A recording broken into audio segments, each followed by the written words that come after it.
मेरे प्रिय भाई और बहनों, आज हम इस बात पर मनन चिंतन करेंगे कि संसार के मुक्तिदाता यीशु मसीह के आगमन के बारे में सबसे पहले किन किन लोगों को संदेश मिला था। सबसे पहला व्यक्ति है यीशु की मां मरियम। लूकस के सुसमाचार के अध्याय 1 उसके वाक्य 30 और 31 में हम पढ़ते हैं कि स्वर्गदूत गब्रिएल माता मरियम के पास आया और मरियम को संबोधित करने के बाद कहा, डरिए नहीं, आप गर्भवती होंगी, पुत्र प्रसव करेंगी, आप उसका नाम यीशु रखेंगी। मरियम को यह संदेश क्यों मिला, इसके बारे में स्वर्गदूत स्वयं कहता है, प्रणाम प्रभु की कृपा पात्री, आपको ईश्वर की कृपा प्राप्त है। मरियम कृपा की पात्री बनी, यानी एक पात्र बनी, वो पात्र जिसमें कृपा बरस सकती थी और टिक सकती थी, ठहर सकती थी।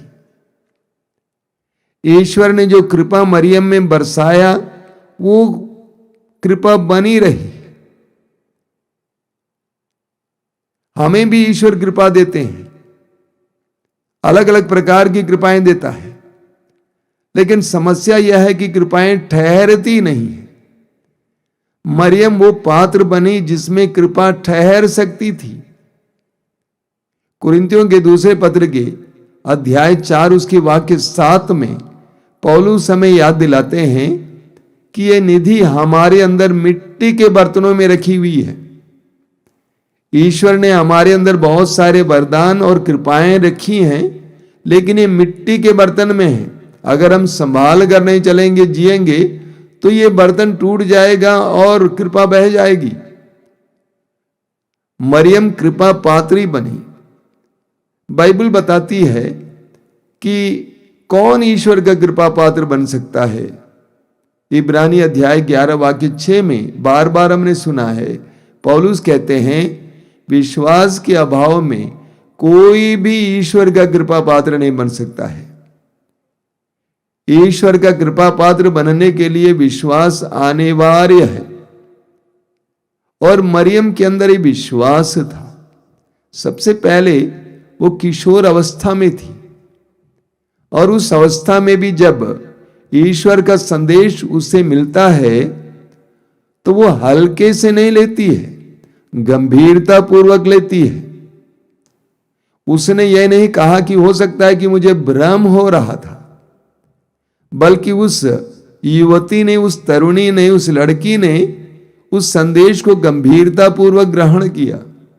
इतना ही नहीं, उसने विश्वास किया कि ईश्वर ने जो स्वर्गदूत के द्वारा कहा है वो सच हो जाएगा।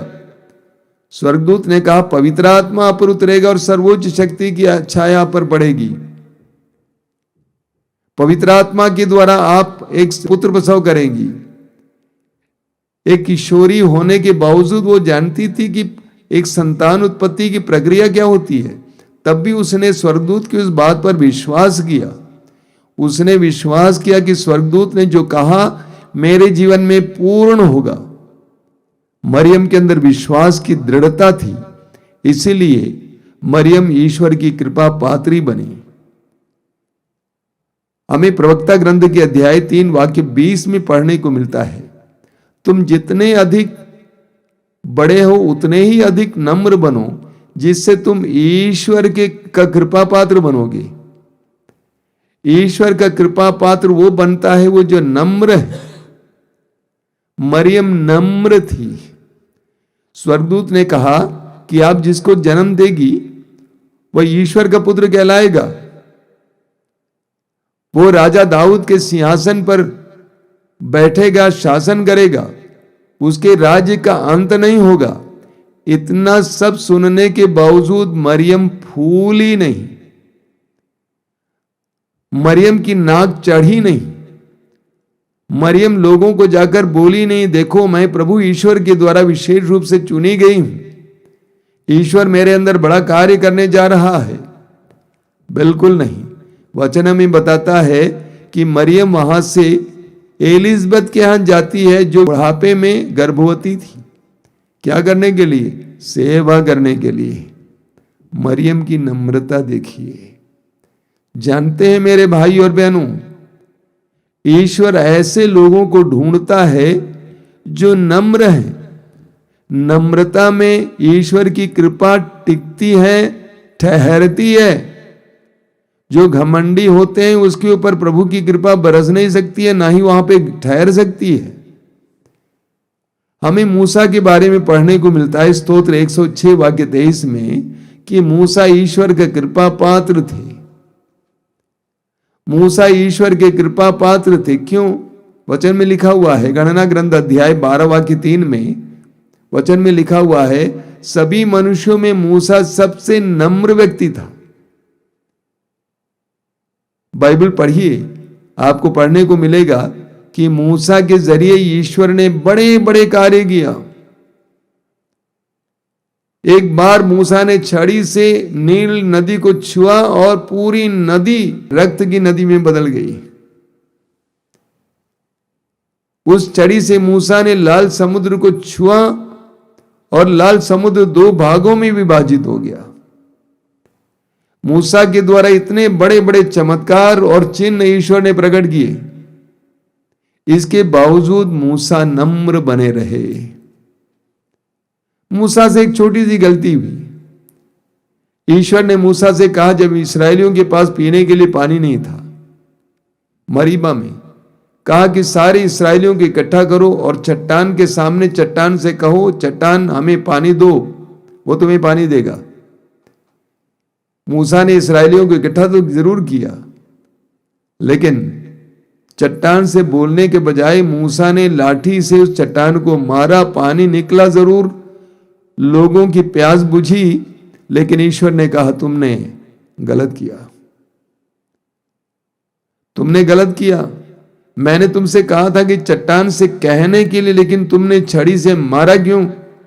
इसलिए कि तुमने मेरे आदेश का पालन नहीं किया। तुम इस जनता को प्रतिज्ञात देश नहीं पहुंचाओगे, उससे पहले तुम मर जाओगे। कितनी दर्दनाक बात है। मूसा ने ईश्वर से नहीं कहा कि हे ईश्वर, कितनी मुसीबतें मोल लेकर मैं इस जनता को मिस्र देश से बाहर लाया हूं, इस मरु प्रदेश से होकर इस जनता को आगे ले चल रहा हूं, मुझे प्रतिज्ञात देश में पैर रखने की अनुमति क्यों नहीं दे रहा है? मूसा चुप रहा। इतना ही नहीं, आप विधिवरण ग्रंथ के अंत में पढ़ेंगे कि मूसा मरे और उनको दफनाया गया, लेकिन आज तक किसी को नहीं मालूम कि मूसा की कब्र कहां है। यानी इतने बड़े हीरो जीरो बन गए, लुप्त हो गए। ये मूसा की नम्रता है, इसीलिए मूसा को कृपा का पात्र बोला गया है। मां मरियम नम्र थी, इसीलिए उनको कृपा का पात्र कहा गया है।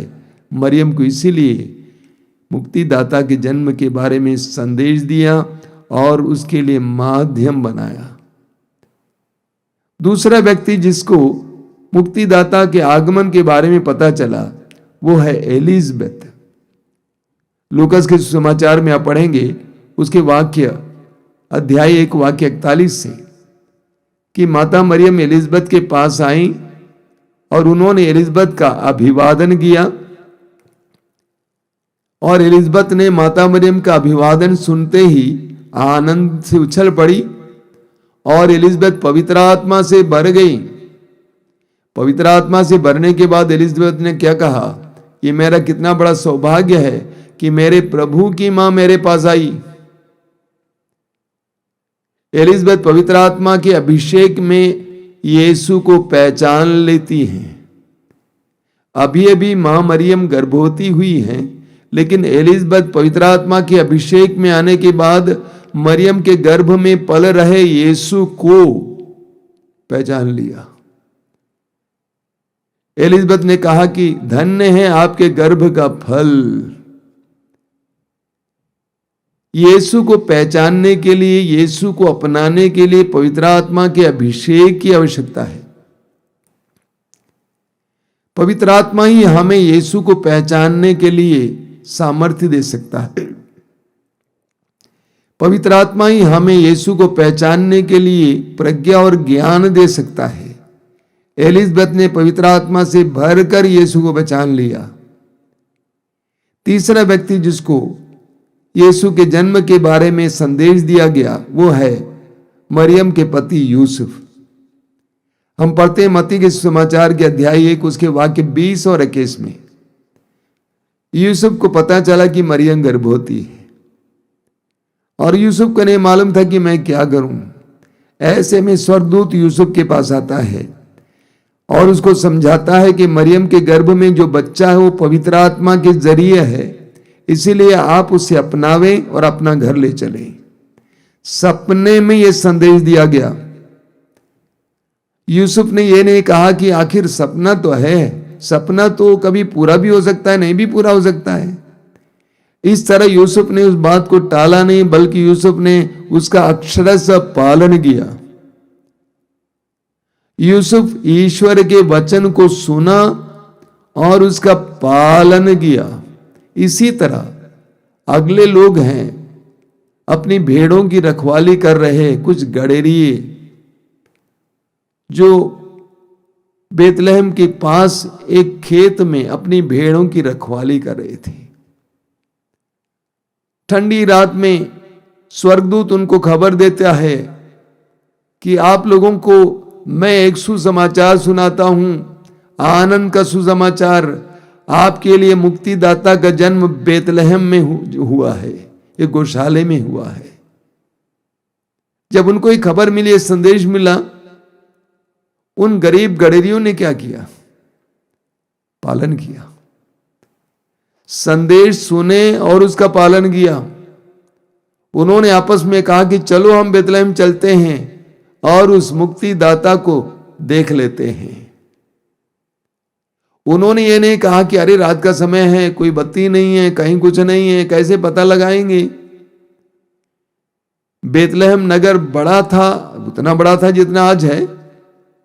उस नगर में किस गौशाले में यीशु का जन्म हुआ, मुक्तिदाता का जन्म हुआ है, हमें कैसे मालूम है?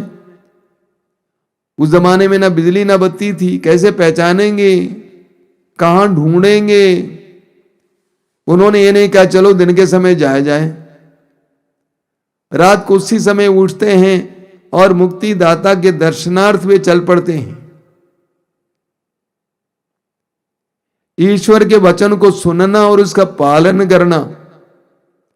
मत्ती के सुसमाचार के अध्याय 7 वाक्य 21 में प्रभु यीशु स्वयं कहते हैं, जो कोई मुझे प्रभु प्रभु कहकर पुकारते हैं वे सबके सब ईश्वर के राज में प्रवेश नहीं करेंगे, लेकिन जो मेरे स्वर्गीय पिता की इच्छा पूरी करते हैं वे ही स्वर्ग के राज में प्रवेश करेंगे। उसी अध्याय के वाक्य 24 से 27 तक प्रभु कहते हैं, जो मेरे इन बातों को सुनता है और उसका पालन करता है वह उस बुद्धिमान व्यक्ति की तरह है जिसने अपने मकान को चट्टान पर बनवाया। वर्षा हुई, नदियों में बाढ़ आई, आंधी चली, उस मकान से टकराई, लेकिन वो मकान नहीं गिरा। लेकिन मेरे इन जो बातों को सुनता है और उसका पालन नहीं करता है वो उस मूर्ख व्यक्ति की तरह है जिसने अपने मकान को बालू पर खड़ा किया। वर्षा हुई, नदियों में बाढ़ आई, आंधी चली, उस मकान से टकराई और वो मकान गिर गया, ध्वस्त हो गया। यूसुफ ने प्रभु के आदेश का पालन किया। गडेरियों ने आदेश को सुना, उसका पालन किया, उसके पीछे चले, इसीलिए उनको यीशु प्राप्त हुए, उनको मुक्तिदाता के दर्शन हुए। अगले व्यक्ति हैं सिमेयोन और अन्ना, जो यरूशलेम मंदिर में निवास कर रहे थे। दोनों बुजुर्ग थे, वृद्ध थे, दोनों वृद्ध थे, सिमेयोन और अन्ना। अन्ना विधवा थी और विधवा होने की कुछ साल बाद वो वहां पे रहने लगी मंदिर में। दोनों के बारे में बताया गया है कि वे इस्राएल के लिए जो ईश्वर की सांत्वना है उस सांत्वना की प्रतीक्षा में थे, मुक्तिदाता की प्रतीक्षा में थे। वे दोनों मंदिर में मुक्तिदाता की प्रतीक्षा में प्रार्थना में समय बिता रहे थे। बड़ी रोचक बात है। हम प्रेरित चरित्र के अध्याय 1 उसके वाक्य 4 और 5 में कहते हैं, प्रभु यीशु ने शिष्यों से कहा, प्रेरितों से कहा कि उनको पवित्र आत्मा ग्रहण करना है, उन्हें ऊपर की शक्ति से संपन्न होना है। और उनसे कहा प्रभु यीशु ने कि पिता की प्रतिज्ञा की पूर्ति की प्रतीक्षा करो, यानी पवित्र आत्मा की प्रतीक्षा करो। प्रभु ने यह नहीं कहा कि कितने दिन तक प्रतीक्षा करनी है। और शिष्य पवित्र आत्मा की प्रतीक्षा में, प्रार्थना में रत रहे। उसी तरह सिमेयोन और अन्ना मंदिर में प्रार्थना में, मुक्तिदाता के इंतजार में, प्रतीक्षा में थे। और उनको यीशु मिले। यहां तक कि सिमेयोन ने कहा ईश्वर से, हे ईश्वर अब मुझे ले ले, क्योंकि मेरी आंखों ने उद्धारक को देखा है, मुक्तिदाता को देखा है। हम पढ़ते हैं शोक ग्रंथ के अध्याय 3 वाक्य 26 में, मौन होकर प्रभु की मुक्ति की प्रतीक्षा करना यही सर्वोत्तम है। शोक ग्रंथ अध्याय 3 वाक्य 26, मौन होकर प्रभु की मुक्ति की प्रतीक्षा करना यही सर्वोत्तम है। उन लोगों को मुक्तिदाता का अनुभव होता है, उन लोगों को मुक्ति का एहसास होता है जो मुक्ति का इंतजार करने को तैयार है, प्रार्थना में प्रतीक्षा करने को तैयार है। कई लोग आश्रम आते हैं विभिन्न प्रकार की समस्याएं लेकर। मैं उनसे कहता हूं प्रभु की उपस्थिति में बैठिए, प्रभु की उपस्थिति में बैठिए, प्रतीक्षा कीजिए, इंतजार कीजिए उस समय का जब प्रभु आपके जीवन में कार्य करेंगे। प्रभु की उपस्थिति में बैठने से क्या फर्क आएगा? मैं एक छोटा सा उदाहरण देता हूं। अगर आप चूल्हे के पास बैठेंगे तो क्या होगा? चूल्हे की गर्मी आपके शरीर में प्रवेश कर जाएगी। जाड़े के मौसम में धूप में खड़े होंगे तो क्या होगा? सूरज की किरण की जो गर्मी है वो आपके शरीर में प्रविष्ट हो जाएगी। इसी तरह प्रभु की उपस्थिति में बैठेंगे तो प्रभु की उपस्थिति की जो पवित्रता है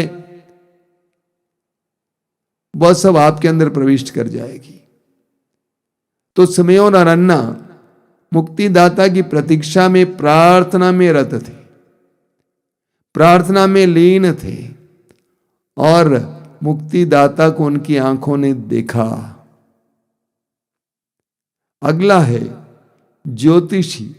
मत्ती के समाचार के अध्याय 2 में हमें पढ़ने को मिलता है कि पूरब के 3 ज्योतिषी एक अनोखे तारे को देखकर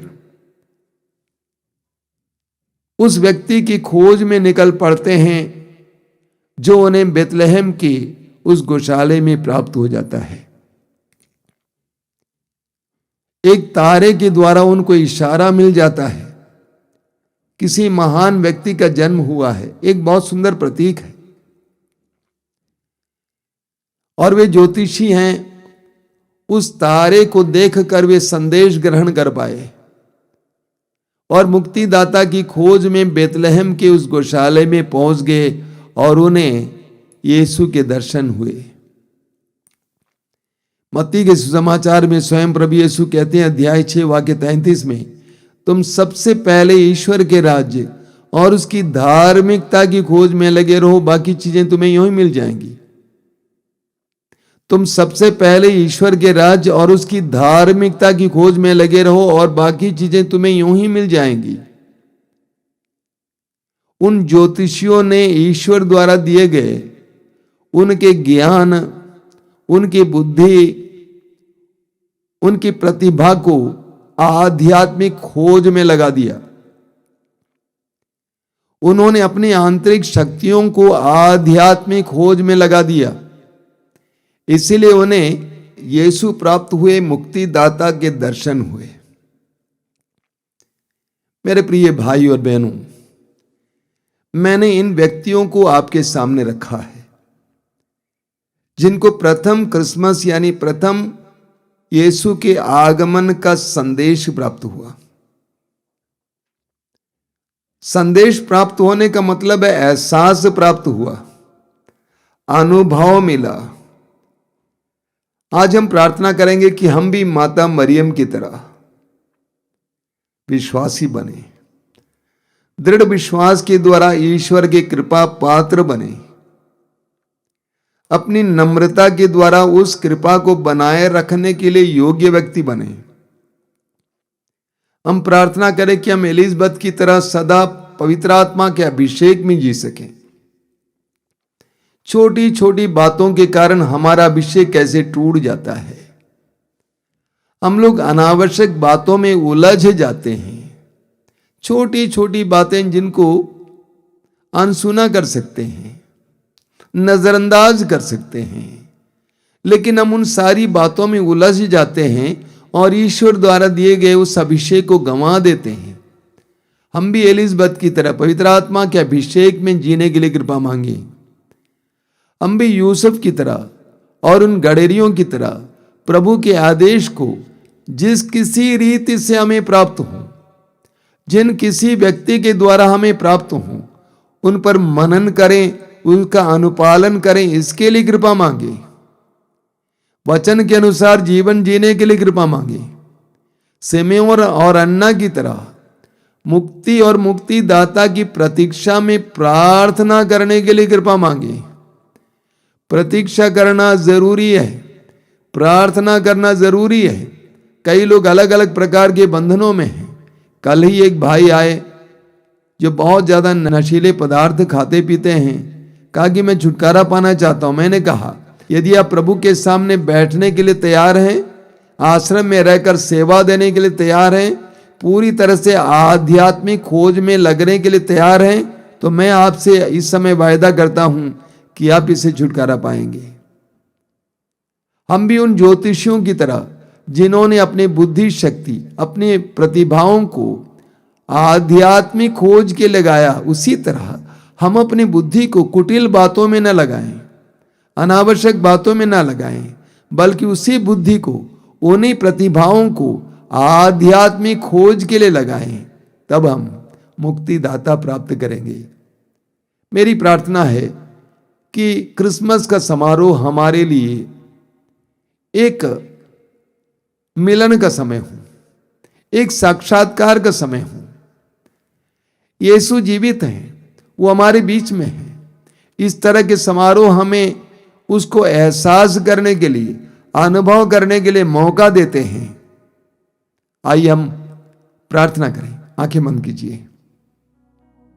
धन्यवाद देते हैं प्रभु इन पलों के लिए, आशीषों से भरे तेरे वचनों के लिए धन्यवाद देते हैं, पवित्र आत्मा के अभिषेक के लिए धन्यवाद देते हैं। प्रभु यीशु 2000 वर्ष पहले तू इस संसार में उतर आया, हमारे इस पापी संसार को बचाने के लिए, हम दुर्बलों को बलवान बनाने के लिए, हम पापियों को बंधनों से आजाद करने के लिए। प्रभु यीशु हमें भी तैयार कीजिए, ताकि वास्तव में हम तुझसे मिलें, तेरा एहसास करें, तेरे साथ जुड़ें, हमारा जीवन भी सुखमय बने।